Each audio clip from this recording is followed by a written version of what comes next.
Hello. Takže chceli ste lyžiarsky.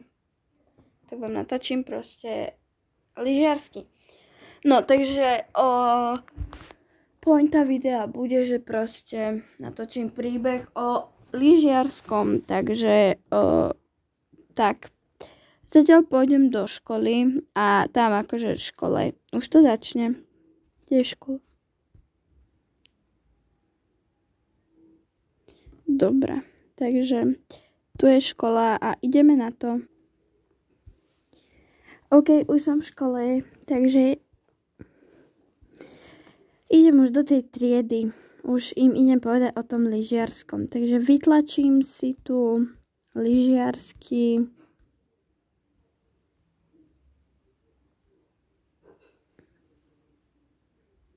Každý po jednom dostane.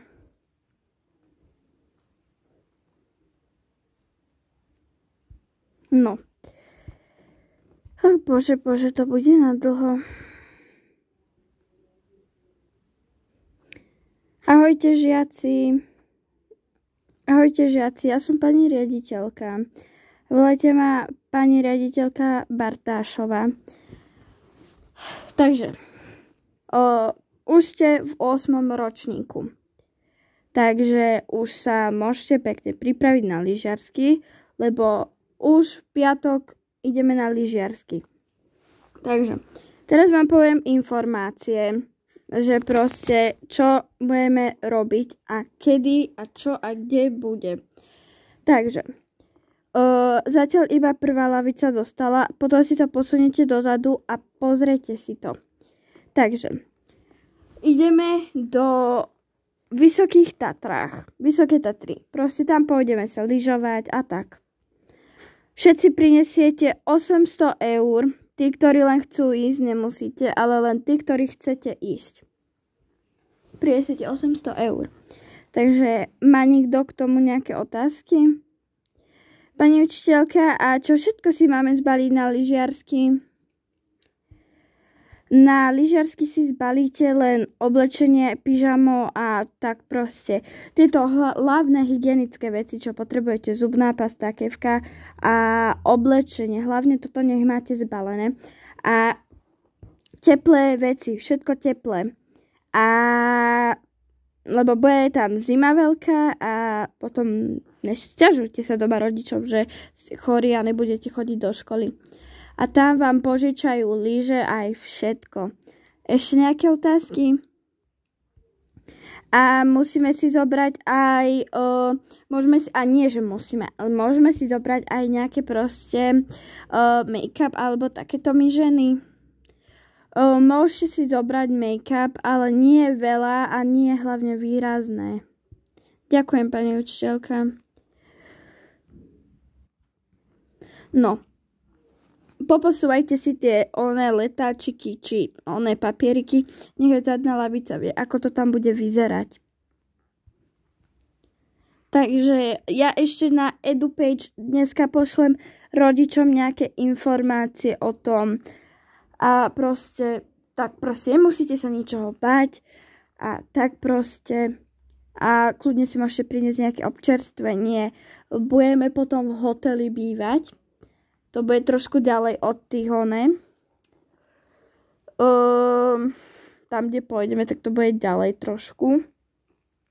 A nechcem, tí, ktorí idete, dopredu vám hovorím, nechcem, aby ste sa hádali, alebo niečo, že tam budem riešiť za vás. Pani učiteľka, vaša triedna tu nebude a nemôže ísť ona s vami, lebo ona by vás nezvládla. Takže ja pôjdem pekne s vami.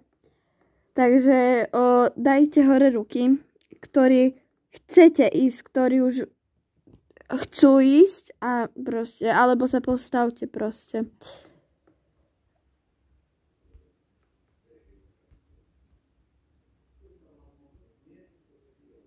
No, táto.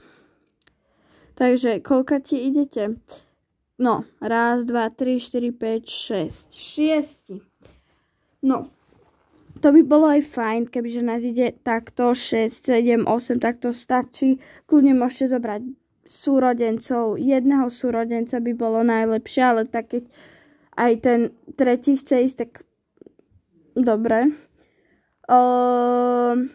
Potrebujem podpis, potom rodičov nájdu page, nech si to prečítajú a zajtra do riaditeľne mi môžete priniesť tých 800 eur a nechcem tam počuť, že hádanie sa a šikana alebo také niečo, inak už nepôjdeme nikdy na výlet.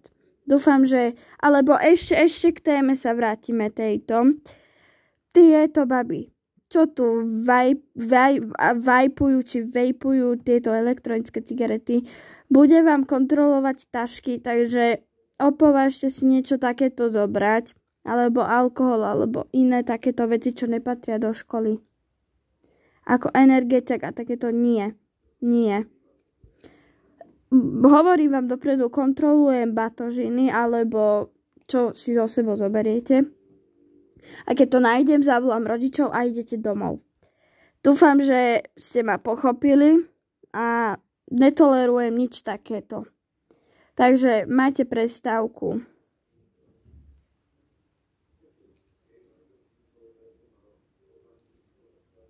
Ach jaj, toto bolo dosť náročné. Ach, letáky som im tam nechala. Nevadí. Idem si dopiť moju peknú super kávu. Ešte by som si dala tieto lieky. Aj tak za chvíľku je hodina, takže čo majú za hodinu? Idem to kúknuť.